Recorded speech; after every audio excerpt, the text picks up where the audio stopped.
Hey guys, welcome back to the online lessons. Today what we're going to do is we're going to multiply decimals by whole numbers. This is lesson 3.3. Okay, first thing, I do have one term that we have to get down. This is called annexing. When you annex a zero, place a zero at the blank or end of a decimal. It's the beginning.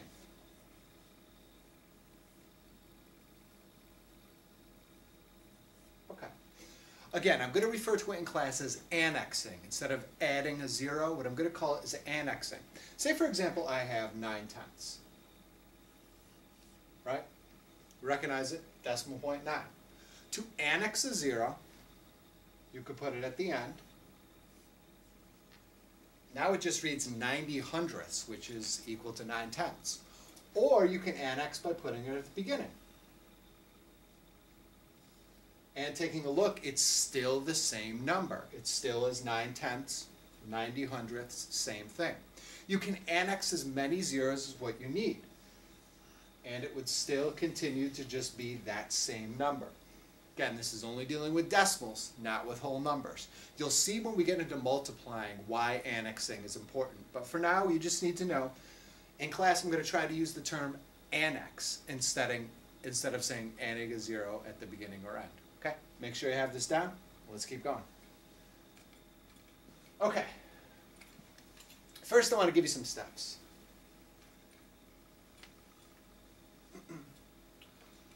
How to multiply decimals by whole numbers. Now, I want to underline that term, whole numbers. Don't get this confused with multiplying decimals by decimals, which we're going to do a little bit later on.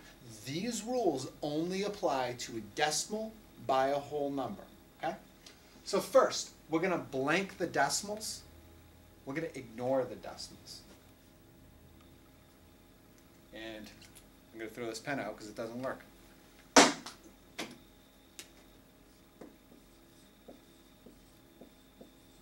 So when you're lining up your multiplication problem, at first ignore the decimals totally. Second, line up the numbers one under the other and multiply, just as if you're doing a regular multiplication problem with whole numbers.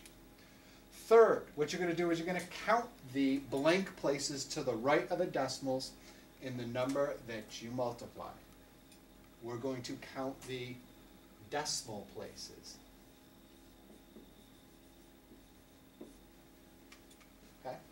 And last, we're going to move the decimal place in your answer this many times to the left. When I say this many times, this many times. Looking at these rules right now, you're probably thinking, wow, that makes no sense. Okay, ignore the decimals, then count the decimals. What? Let me show you a few examples. That'll sort of jog your brain a little bit. Okay? Here I have 3 problems. I'm going to do 2 of them, and then I just want you to try 1 of them. Okay? So here we go.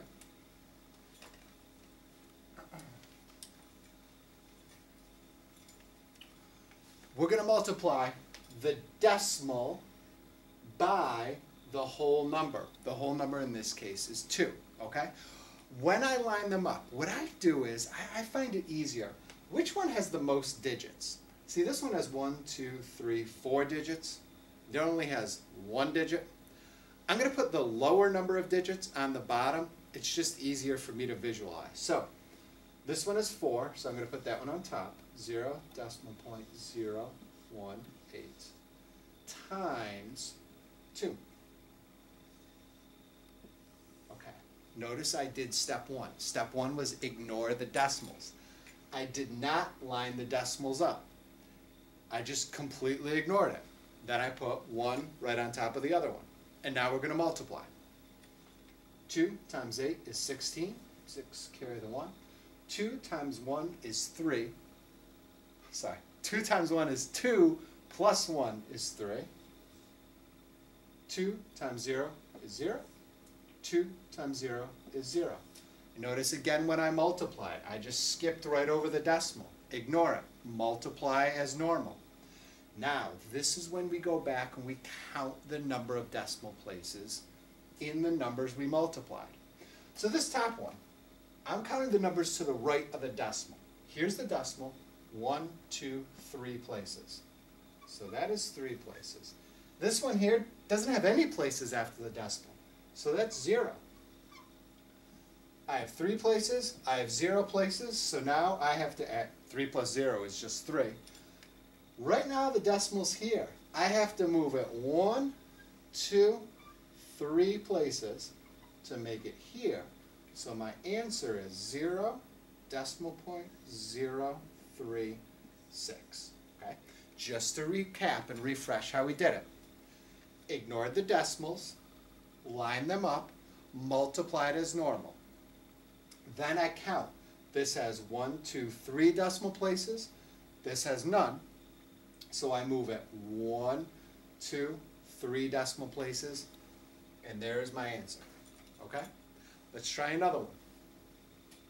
This one is, now I'll erase just so I have a little more room.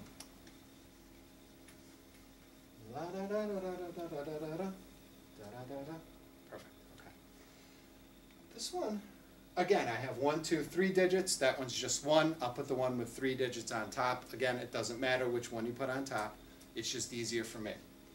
0, decimal point 1, 2 times 8.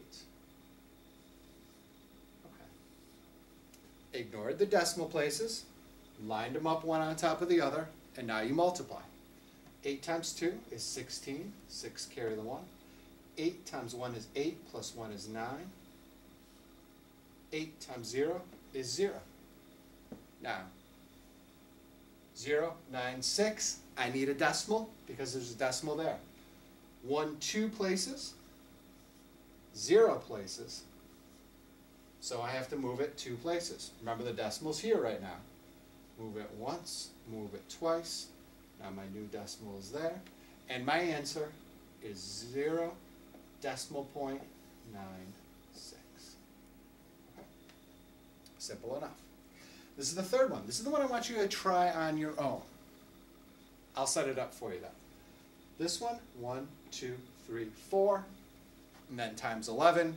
I'm going to put 0, decimal point 0, 4, 5 up top times 11. Okay.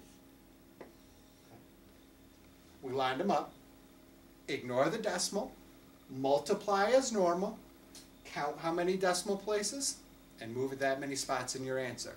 Try this problem out. Any questions, jot them down. We'll see you in class tomorrow.